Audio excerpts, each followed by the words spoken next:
Hola holi cikabum cikabum. Hari ni akak nak masak rendang daging. Ini resepi mak akak. Setiap kali hari raya memang kita akan buat rendang daging ni. Wajib, resepi wajib. Bahan-bahan yang diperlukan untuk membuat rendang daging adalah 10 biji bawang merah, 6 ulas bawang putih, 2 inci lengkuas, 1 inci halia, 5 batang serai, 3 biji bawang besar. Akak akan gunakan cili kisar.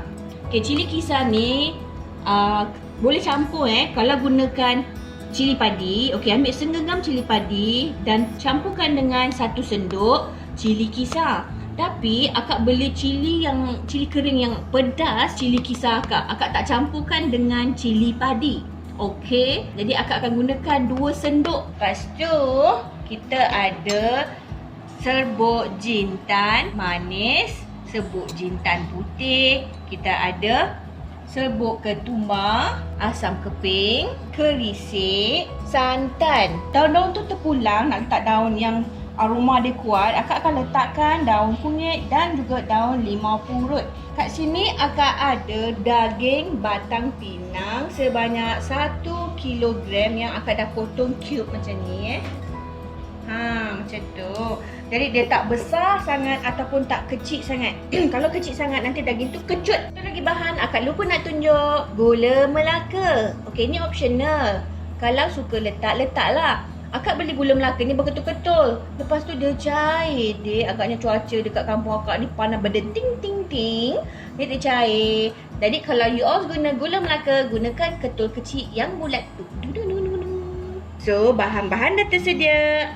Tunggu lagi. Masak. Sebelum tu, jangan lupa like, subscribe dan share video akak ni. Selamat menonton. Okey. Ini adalah bahan-bahan yang untuk kisar ya.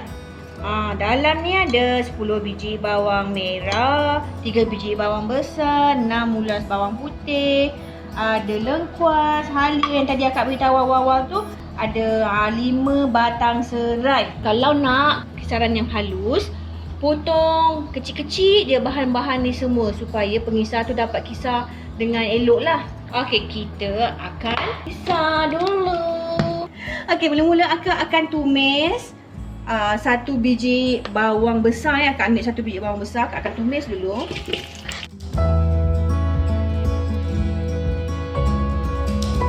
Okey, kenapa akak tumis dulu? Sebab akak gunakan santan kotak ya. Santan kotak dia tak mengeluarkan minyak. Dia tak keluarkan minyak, jadi nanti kita punya rendang tak cantik. So akak tumis dulu biar ada minyak, baru akak akan leburkan segala-gala bahannya. Okey. Bawang kita dah cantik. Akak akan masukkan bahan yang dikisar Tapi bukan akak nak tumis bahan kisar ni.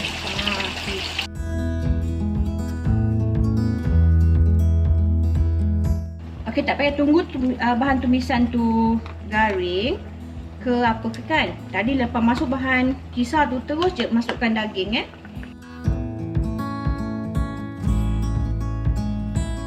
Okey, akak akan masukkan 1 liter air.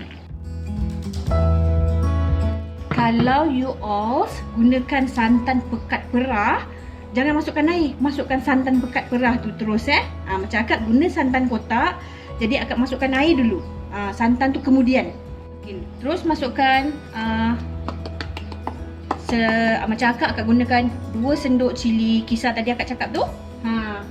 Kalau you all nak campur cili padi, 1 sendok cili kisar, 1 genggam cili padi kisar. Okey, masukkan. Okey, akak akan masukkan 2 sudu besar serbuk ketumbar, 1 sudu kecil jintan manis, 1 sudu kecil jintan putih. Akak masukkan 2 sudu besar kerisik. Kalau you all beli yang kerisik paket kecil tu, gunakan je 1 paket kecil tu Okey, nampak semua dah lebur. Okey, kita kasih dia rata lah kasih rata. Yang daun-daun tu itu terpulang you all nak masuk bila? Macam cara akak akan masuk nanti lepas bahan semua dah sebati, dah cantik color dia, baru akak akan masukkan daun-daun dan juga asam keping semua tu. Sekarang kita masak daging, kita jangan letakkan asam keping awal sebelum dia empuk. Nanti dia terkejut, dia jadi keras.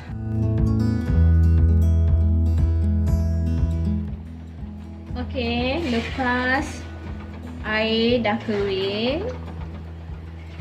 Okay, make sure that you all akan sentiasa check kita tak nak dia berkerak.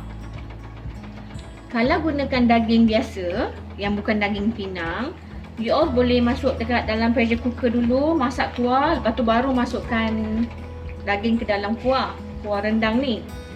Kalau you all gunakan daging pinang, buat macam akak ni, kita lebu-lebu sebab daging pinang ni dia masak sekejap. Dia boleh masak bersama kuah. Tak ada masalah. Tapi kalau daging selain daging pinang, selalunya dia macam kental sikit lah. Jadi dia kena lama sangat untuk masak rendang tu. So akak tak nak dia berkerak. Untuk masak lama daging biasa tu, baik masuk pressure cooker dulu. Okay, next step akak akan terus masukkan daun limau purut yang akak dah buang dia punya batang, batang tengah dia tu, sebab tak nak dia pahit. Lepas tu akak masukkan juga terus daun kunyit. Akak masukkan daun kunyit ni yang akak dah siap-siap je. Nanti last sekali akak akan masukkan daun kunyit yang akak hiris-hiris. Akak suka daun kunyit lebih. Kita biarkan lagi, belum kita masukkan santan, biar dia keringkan lagi sikit. Okay, dah mula kering compare dengan tadi tu, akan nak masukkan gula melaka. Kalau ada gula melaka yang bulat kecil tu, gunakan seketui dah. Akak akan masukkan garam 2 sudu dulu. Macam biasa akak akan masukkan 2 sudu garam, 2 sudu gula, macam tu dulu. Akak masukkan sekeping asam geluguk. Akak nak beritahu, tadi kan akak tumis dengan minyak. Jadi akak akan gunakan 1 kotak besar santan instant santan kotak. Kalau you all gunakan santan pekat perah tu, memang gunakan 1 kilo daging, 1 kilo santan.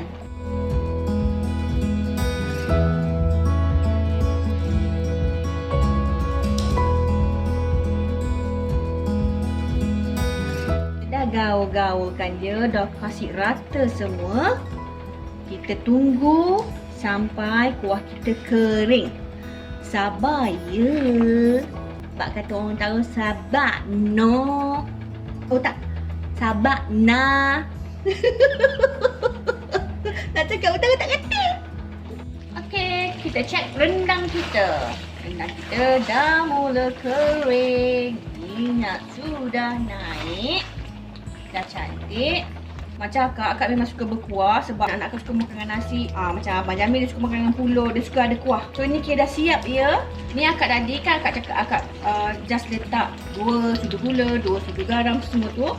Akak dah adjust lagi tau. Jadi you all memang kena rasa setiap kali you masak, rasa, adjust, tambah apa yang patut. Akak taburkan daun kunyit yang akak hiris-hiris. So rendang daging dah siap. Bon appetit. Terima kasih kerana menonton. Selamat mencuba.